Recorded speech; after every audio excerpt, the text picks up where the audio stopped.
Bismillahirrahmanirrahim. Assalamualaikum warahmatullahi wabarakatuh. Selamat pagi, salam sejahtera bagi kita semua. Adik-adik semua, hari ini adalah hari pertama sekali kita bertatap muka. Kata pepatah, tak kenal maka tak sayang. Saya akan memperkenalkan diri. Nama saya Bambang Irawan, Sarjana Sosial, Magister Kesehatan Masyarakat. Saya bertempat tinggal di Bina Baru, Kota Bima. Perlu diketahui bersama, nanti di akhir penyampaian atau pemaparan materi saya ada metode kuis. Metode ini saya menguji secara langsung kepada adik-adik sejauh mana menangkap apa yang saya sampaikan hari ini. Di situ setelah selesai mengisi, nanti dikumpulkan terus dibagikan kembali untuk diperiksa, tapi dibagikan ke bergeser, maksudnya si A ke si B, si B ke si C, dan sebagainya. Dan akan langsung saya bacakan nilai. Ini untuk memotivasi adik-adik supaya lebih semangat untuk mendengarkan presentasi dari setiap apa yang saya sampaikan. Langsung saja. Pertama kita akan membahas tentang desain penelitian. Definisi dari desain penelitian adalah pedoman dalam melakukan proses penelitian dengan menentukan instrumen pengambilan data, penentuan sampel, pengumpulan data, serta analisis data. Dari ini apa ada yang mau bertanya? Ya, bagus sekali pertanyaannya tentang pengambilan data. Di mana data itu harus diambil? Mari kita merujuk pada topik. Misalnya, kalian ingin meneliti tentang kejadian diare di lingkungan Bina Baru. Maka kalian mengambil datanya adalah di puskesmas yang membawahi lingkungan tempat kalian akan meneliti. Jadi kalian mengambil di puskesmas Bunda, itu maksud pengambilan datanya. Supaya lebih akurat, lebih detail. Dan setelah diambil, kalian analisa.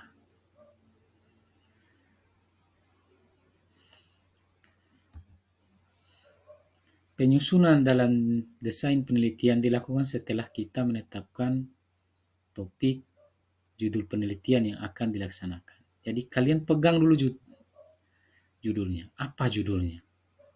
Misalnya tadi dibahas tentang diare, judulnya mungkin pengaruh sumber air, perilaku cuci tangan terhadap kejadian diare.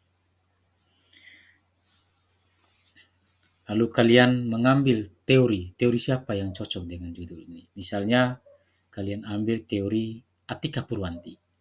Di Atika Purwanti ada 10 indikator. Salah satu indikatornya kalian cari adakah pengaruh perilaku cuci tangan terhadap kejadian diare yang ada di lingkungan Bina Baru. Terus indikator yang lain lagi kalian cocokkan. Itu yang menjadi hipotesis, dugaan awal terhadap apa yang akan kalian teliti. Desain penelitian memaparkan apa, mengapa, dan bagaimana masalah tersebut harus diteliti. Karena sebuah masalah yang merujuk, yang berdampak bagi orang lain. Masalahnya apa? Kalau diare tidak ditangani, tentunya akan banyak korban-korban berikutnya. Untuk meningkatkan pemahaman masyarakat, ya lewat penelitian. Nanti rujukan penelitian inilah yang menjadi rujukan bagi puskesmas, bagi kelurahan, bagi tenaga-tenaga posyandu, puskesdes, dan sebagainya. Mereka mensosialisasikan apa yang kalian terjadi. Ternyata kejadian diare yang berdampak di lingkungan Bina Baru ini terjadi karena penyebabnya karena perilaku cuci tangan misalnya. Kalian temukan indikator penyebabnya adalah perilaku cuci tangan terhadap kejadian diare. Terus adik-adik semua coba perhatikan. Kalian perhatikan video simulasi yang hanya sebentar, ada tentara yang menembak. Penelitian seperti itu. Jadi meneliti itu harus ada sasaran. Sasarannya harus, tembakan kita harus pas. Itu maksudnya. Jadi jangan asal meneliti. Meneliti harus berawal dari masalah, lalu kemudian masalah itu kita kumpulkan datanya. Benar tidak? Dari data itulah kita berawal untuk meneliti. Pengelompokan desain penelitian dari berbagai sudut pandang. Desain penelitian ini sangat perlu sekali untuk menentukan bagaimana cara kita untuk meneliti. Di sini saya akan bahas ada 3 metode desain penelitian.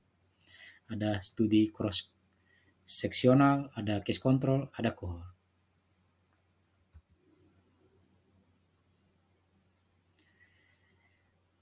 Yang macam-macam desain penelitian, salah satunya tadi adalah studi cross seksional. Cross seksional adalah penelitian mempelajari korelasi antara faktor risiko dan efek dengan pendekatan observasi dan pengumpulan data pada saat yang sama. Jadi harus bersamaan. Observasi dan pengumpulan data itu harus dilakukan secara bersamaan.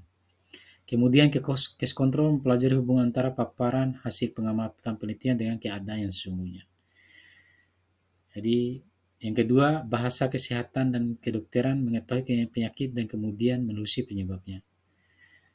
3, kerusakan komputer, cari bagian apa yang rusak kemudian ditelusuri penyebabnya apa. Itu maksudnya case control. Pelajari hubungan antara paparan hasil pengamatan penelitian dengan keadaan yang sesungguhnya. Jadi kita cari hubungan dengan kejadian sesungguhnya. Terus cohort, penelitian yang prospektif, merupakan penelitian survei dengan mengkaji hubungan antara faktor risiko dan dampaknya. Faktornya dengan dampaknya. Misalnya, contoh, risiko komputer dinyalakan berjam-jam tanpa proses pendinginan yang baik dan akan menyebabkan komputer rusak. Rusak kenapa? Panas dan sebagainya. Itu maksudnya.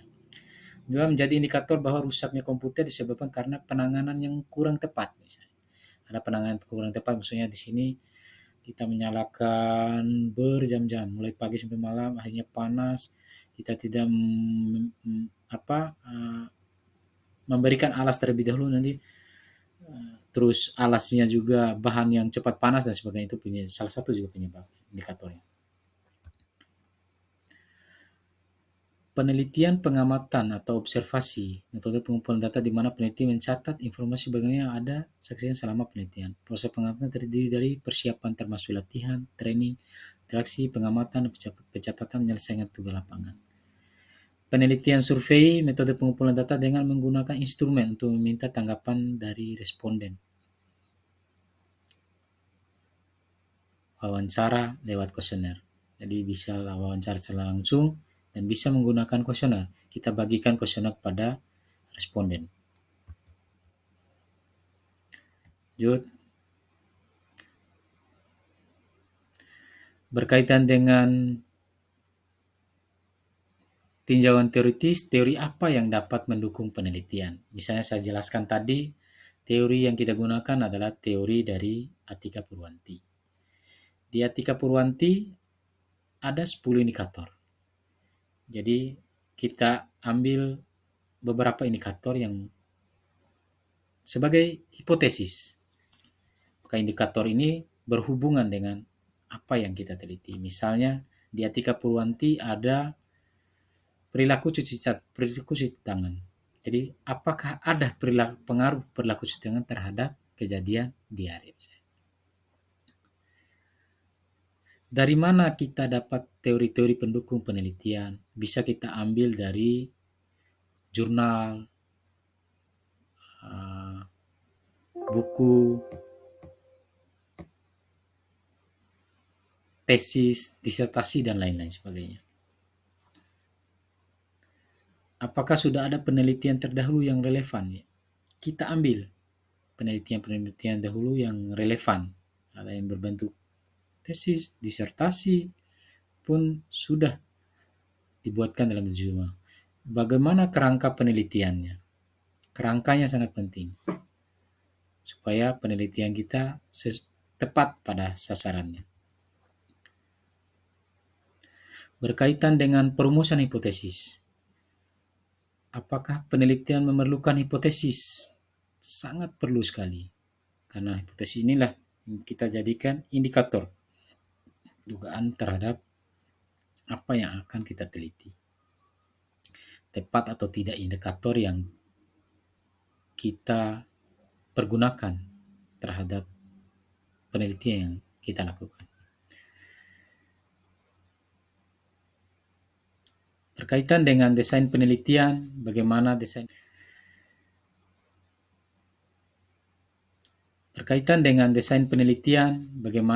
perumusan masalah, bagaimana desain landasan teoritis, bagaimana skala pengukuran, berapa jumlah sampel yang diperlukan, bagaimana teknik pengambilan sampel, instrumen apa yang akan digunakan dalam penelitian. Bagaimana desain perumusan masalahnya? Apakah ada hubungan, misalnya, saya contohkan, ada hubungan kejadian diare terhadap perilaku cuci tangan. Bagaimana desain landasan teoritisnya? Teori siapa yang kita ambil? Bagaimana desain perumusan hipotesisnya? Indikator apa yang akan kita ambil dalam teori etika Purwanti yang cocok dengan apa yang kita di. Bagaimana skala pengukurannya? Berapa jumlah sampel yang diperlukan?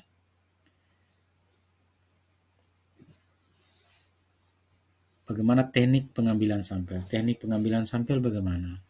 Instrumen apa yang akan digunakan dalam penelitian?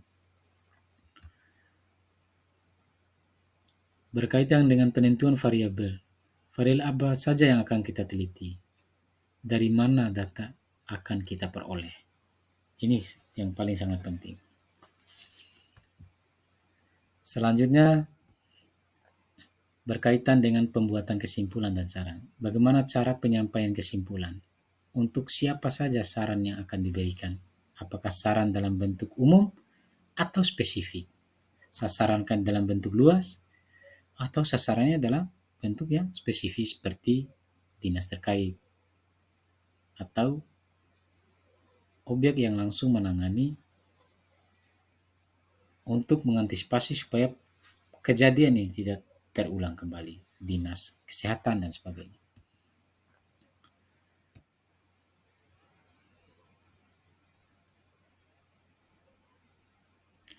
Latar belakang penelitian merupakan pondasi dari seluruh proses penelitian. Semua konsep dasar dijelaskan di sini dasar penelitian tentang pentingnya masalah yang akan diteliti. Bagi yang mengantarkan kepada perumusan masalah, mengungkapkan pentingnya signifikasi penelitian apa yang akan dilakukan.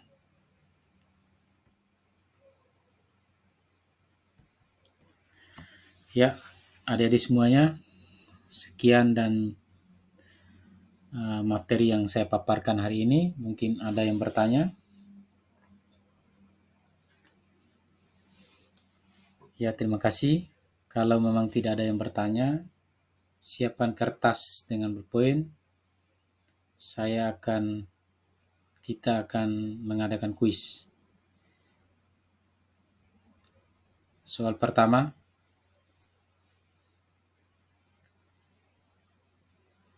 kenapa penelitian itu harus berawal dari masalah? Soal kedua, sebutkan 2 aja desain penelitian. Macam-macam desain penelitian. Yang ketiga, bagaimana penelitian itu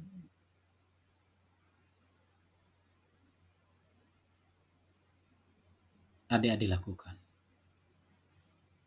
Dengan cara apa? bagaimana proses awalnya.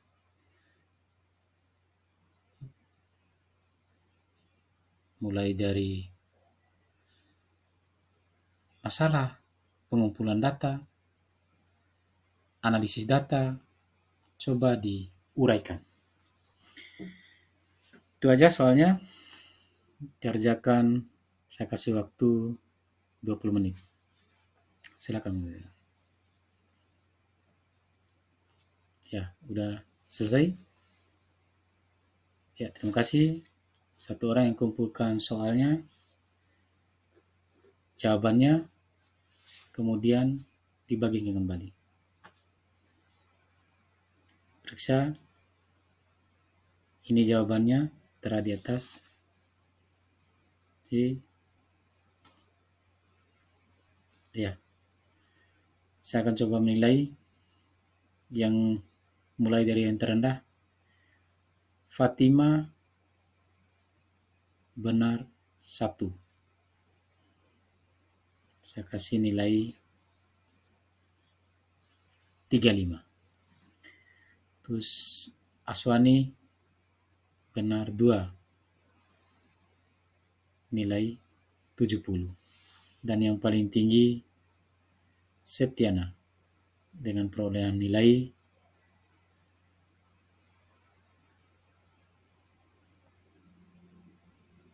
100. Tepuk tangan untuk Septiana. Baik adik-adik, saya akhiri. Semoga pertemuan kali ini pertemuan yang bermanfaat, mengesankan. Saya tutup pertemuan ini dengan baca hamdalah. Alhamdulillahirabbil alamin. Assalamualaikum warahmatullahi wabarakatuh.